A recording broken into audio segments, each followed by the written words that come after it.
Ndị be anyị ndewonu. Ọ bụ Ada Igbo na-ekwu na Igbo Media. N'Igbo Media, anyị na-ewetara unu ọtụtụ ozi gbasara ihe na-emegasị na Biafra land, n'ala Igbo na mba ndị ọzọ. N'ụbọchị nke taata, o nwere ihe bịara n'iru akwụkwọ anyị nke anyị ga-agụpụtara unu n'ụbọchị taa. Anyị gụpụtachaa ya, unu egee ya ka ọha n'uju. Ị ga-esie ya, ị drọpụọla your comment, like kwa this our video and gbasakwa ya ka o ruo ụmụnna anyị n'ebe dị iche iche arụ. Ozi anyị ji maka ebe taata n'iru akwụkwọ si n'aka otu nwanne anyị nwoke, Biafra activist. Dịka o si deela ya ozi ya n'iru akwụkwọ, ọ dere sị: breaking news, Simon Ekpa, Nnamdi Kanu may be released if this happened. Popular ICC UN lawyer drops bombshell on Nigeria injustice against Biafrans. Ya bụ ozi ka anyị ji bịa taata na Igbo Media. Ị ga-esi ya bụ ozi ma mbọkwa ya iche ma mekwa ka ozi arụtụ ụmụnna anyị n'ebe dị iche iche aka. Ngwagere ya ka ọha n'uju. The agitator Simon Ekpa in Finland has stirred mixed reactions in the southeast, with residents divided over what should happen to IPOB leader nnamdi Kanu, who is on trial in Nigeria for related offences. While some argued that Kanu should face the same fate or even harsher punishment for introducing the Monday sit-at-home order and unrest that crippled the region, others insist he should be released to restore peace. Chief Modestus Ume Nzekwe expressed hope that President Bola Tinubu would soon free Kanu to end the crisis, while Elizabeth Odili maintained that Ekpa, not Kanu, was the major culprit. However, another resident, Engineer Johnson, countered that Kanu was the originator of the Southeast insecurity and deserves no sympathy.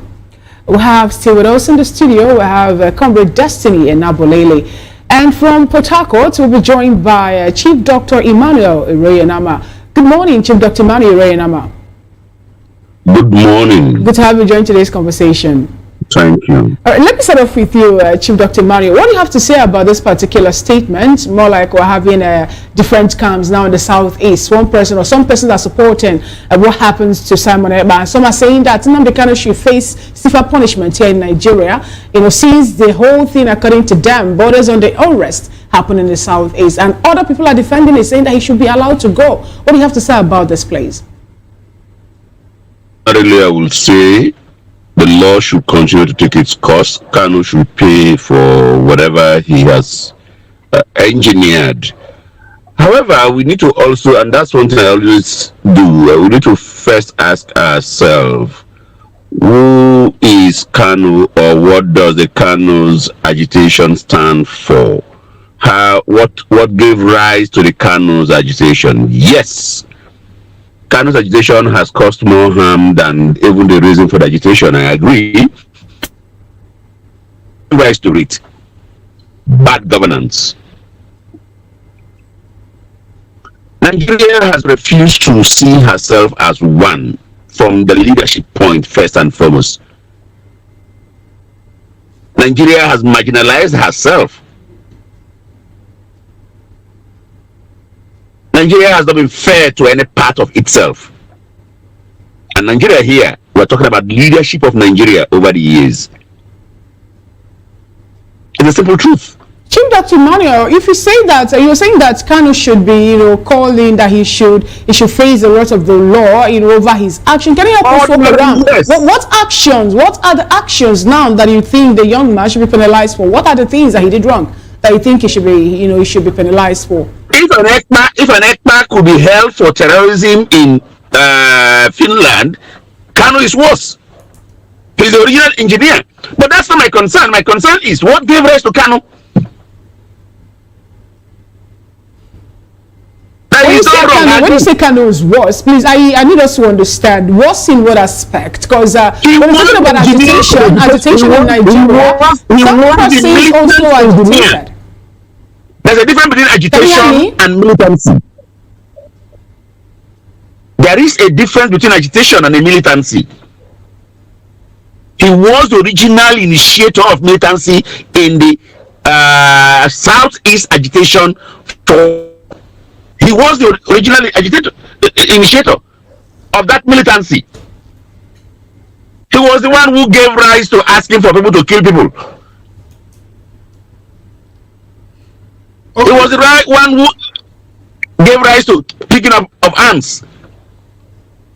He made several funny broadcasts in this country we all heard. But that's not my business. My real concern is something gave birth to Kanu, and Nigerians must address that thing that gave birth to Kanu. Okay, thank you very much, Dr. Irenema. You have raised two talking points now, and let's talk about one of them, which is that, look, as far as they are concerned, the law should take its course. Justice, very perfect. Now, what form of justice would that be? And it's interesting to also know that you made a distinction between militancy and agitation. Now, if you talk about militancy, the Niger Delta militants, what were they agitating? Didn't they kill people? Didn't they kidnap foreigners, international oil company operators? Some of them were killed in the crossfires and all of that. And if you go back to the north, you have people, you know, herdsmen confirmed by international organizations as terrorists. And in all of this, it is convenient for the federal government to say, look, nnamdi Kanu, you are a terrorist, so you are undergoing prosecution.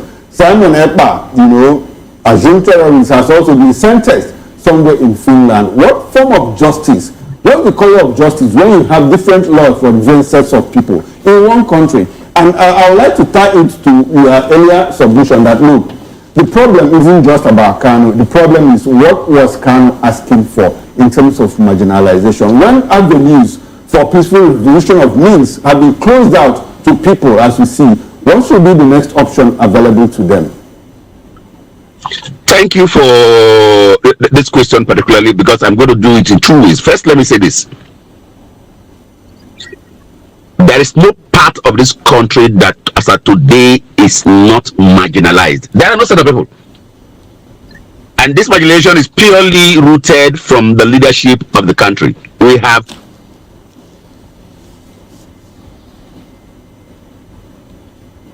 poor leadership. We have leadership, people who are only concerned about themselves.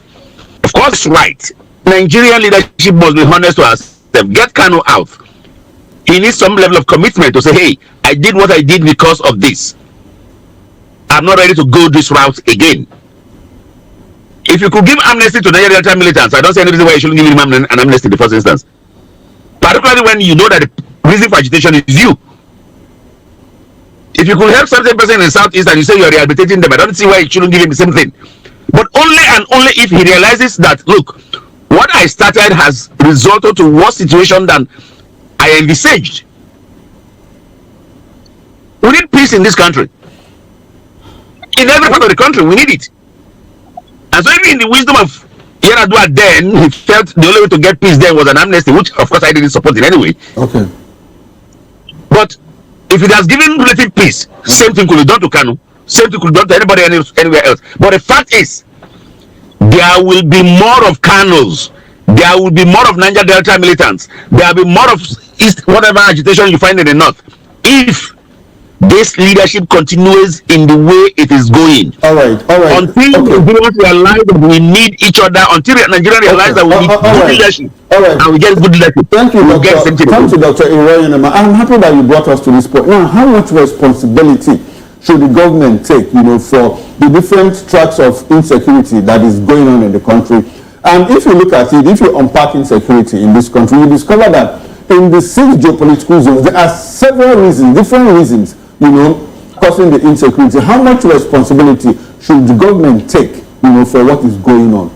Especially their inability to address all of this. Does it look like they are overwhelmed, or is it intentional on their part, look, to ensure that these things continue? What do you think? I am tempted to believe in that it is intentional. I am tempted to believe in the theory that make them poor so that you can take all they have. I am tempted to believe that the essence is allow the agitation to continue so that they could be looking at agitations and remain around agitations while we loot the much we can. I am tempted to believe all of these negatives. But I'm also aware that it does not only affect those persons that are not part of it. Even them are not completely safe. So one day, perhaps, they will see the need to think otherwise. Responsibility is 100%. Government owes us 101% responsibility in security. So it's not a question of how much responsibility. They are responsible for the situation we find ourselves. Thank you so much. Thank you so much. If Dr. Manire and Amafe reports there or your submission on that particular topic or question. Comrade Destiny Nabili, let's get to join this conversation, please. Do you think that the sentencing of Simon Ekpa, in any way is going to, help reduce the support of the movement happening in the Southeast? I'm talking about the people there who are talking about how they've been marginalized, and the IPOB movement, which some of them say is an ideology now. Recall that it began many years ago when we had the late Ojukwu, that even led to a war. Marginalization of the Southeast up until today. Do you think that the sentencing of this man in any way is going to, ameliorate or reduce this movement in the Southeast? Whether is the United States or Canada, for me, it will not in any way reduce my support for Kanu. As the last speaker said, we must look at what led to Kanu today. What led to the agitation? We must look at it. Is it these things that prompted him to go into this agitation? Are they truly there? Are they facts? Is what we can see, is it true? Or is it just the improvement of the imagination? So if there are facts for me, it's a very unfortunate that I have any link or any relation in the South. But for me, truth is truth. No matter what. No matter what. Take it to the issue of it is strenuous to preserve dignity in the face of hunger. Equally, it is equally strenuous to preserve dignity in the face of bad governance and marginalization. Like what is happening presently in this country, that the ruling class or the ruling party are attacking using to attack oppositions. In a single client, in other clients, it's enough to call for a stiff resistance. And again, you have another Kanu or Simon Ekpa. For me, I believe in the truth, no matter who else is God. So for me, even if it's my father, I will confront him and say, Daddy, what you are doing is wrong. What we presently have in this country as this is not how to govern a country. This is how not to govern a country. Because opposition, they are always there. Because these are some of the things that lead to the mention of late go back to history. It's not what led to it. What they call the answer we refer to as that killing, it said Rabata, that it's time for revenge. Today we have the Igbos being continuously, perpetually marginalized. For me, they are not second class of this country. They are not third class citizens of this country. And the North are citizens of this country. So the eastern regions of this country, as the West are citizens of this country, the South are citizens of this country. What is good for the good, equally good for the Ghana. For me, my support for Kanu, whether in the light they say, as I rarely said, do not diminish, because they must cease those things that prompted Kanu. So you must look at it. For me, we must go back to the drawing board as a nation. So we need to say, how do we make these things? But I tell you, going back to the drawing board, you say, they are not willing. Comrade Destiny, going back to the drawing board, you say, what do you really think actually we need to change moving forward? And do you think that there's a political will for that actually to be done at this point in time here in Nigeria? What are the things you think we need to change? Okay, I can hear you now. Go ahead. You see, we know the main thing. We must try to be fair here. We must try to be fair. I read not too long ago somewhere, I don't know if it says that, if I'm not mistaken. It's what the Igbos are dominating. They are dominating. See, we must go back to drawing board and call a spade a spade. Bueno, dalo nene no ụmụnne m dịka unu si na-esoro n'Igbo Media, gịnị ka unu nwere ikwu na nkọwa nke unu gbasara maka ihe unu nọ n'iru akwụkwọ n'ụbọchị uhuruchi nke taa? Gwa anyị ife iche n'ụdị nke gị, deela ya n'akara kọmentị ka mara ihe i chere, ma chetakwa tụsa ya bụ ozi ka o wereta ụmụnne anyị ndị ọzọ ntị.